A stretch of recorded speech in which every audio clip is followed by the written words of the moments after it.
అండి, ఎట్లున్నారు? అందరూ బాగున్నారా? మేమైతే చాలా బాగున్నాం. ముందుగా అందరికీ హ్యాపీ దివాళీ కదా అనేసి ఇంకా నేనైతే గోరింటాకు పెట్టుకున్నా మంచిగా. అండ్ ఇల్లు వాకిలు అంతా క్లీన్ చేసేసి ముగ్గు పెట్టుకున్నా. అండ్ ఇల్లునంతా నీట్గా డెకరేట్ చేసుకున్నా.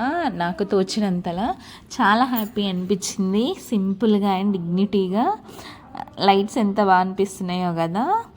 అండ్ ఇంకా మనీ ప్లాంట్కి అయితే ఎవ్రీ ఇయర్ డెకరేట్ చేయకపోతే నాకు అస్సలే సాటిస్ఫై అనిపించదు.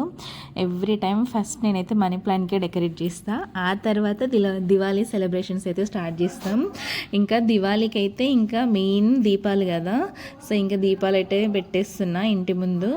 కొన్ని పెట్టేస్తున్నా, ఇంకా కొన్ని ఆరిపోతున్నాయి. అట్లయితుంది అసలు. గాలికి ఏవి ఉండట్లే, అయినా సరే పెట్టాలి కదా. ఇంకా పెట్టేసి ఈరోజు అయితే చాలా సాటిస్ఫై అనిపించింది. ఎందుకంటే ఇంట్లో మా వారు పూజ చేసేసారు. అండ్ విగ్రహాలు ఇంకా దేవుని పట్టాలు అయితే చాలా నీట్గా క్లీన్ చేసిండు. చాలా హ్యాపీ అనిపించింది. ఇంకా దాంట్లో ఆయనకి చాలా హ్యాపీ అనిపించింది. ఇంకోటి ఉంది ఏంటంటే, పూజ తను చేసిర్రు కదా. ఆయన దాంట్లో ఇక్కడ చూడండి కొబ్బరికాయ అసలు ట్విస్ట్ పువ్వు వచ్చిందంట. 10 సార్లు చూపించిండు నాకైతే. నేను వంట రూమ్లో ఉన్నది వచ్చి మరీ చూపిస్తుండు, చూడు నేను కొట్టిన కొబ్బరికాయకి పువ్వు వచ్చిందని.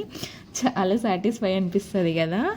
అండ్ ఇక్కడ కొన్ని ఫొటోస్ అయితే దిగేసినాం. ఈ లైట్స్ చాలా బాగా అనిపించినాయి, అందుకే ఒక ఫోటో పెట్టిన. మీకు ఎట్లుందో కామెంట్ చేయండి. ఇంకా ఫైనల్లీ అయితే సెలబ్రేషన్స్ అయితే స్టార్ట్ చేసేసినాం. క్యూట్ అండ్ సింపుల్గా మేమైతే దివాళీ సెలబ్రేషన్స్ అయితే ఈ విధంగా అయితే సెలబ్రేట్ చేసుకున్నాం. మీరు ఎట్లా సెలబ్రేట్ చేసుకున్నారో కామెంట్ చేయండి. మీకు మా వీడియోస్ నచ్చినట్లయితే like, share, subscribe. More updates to పారుతార అఫీషియల్. నచ్చిందా లేదా కామెంట్ చేయండి. మాకు వీలైనంతలా మేము హ్యాపీగా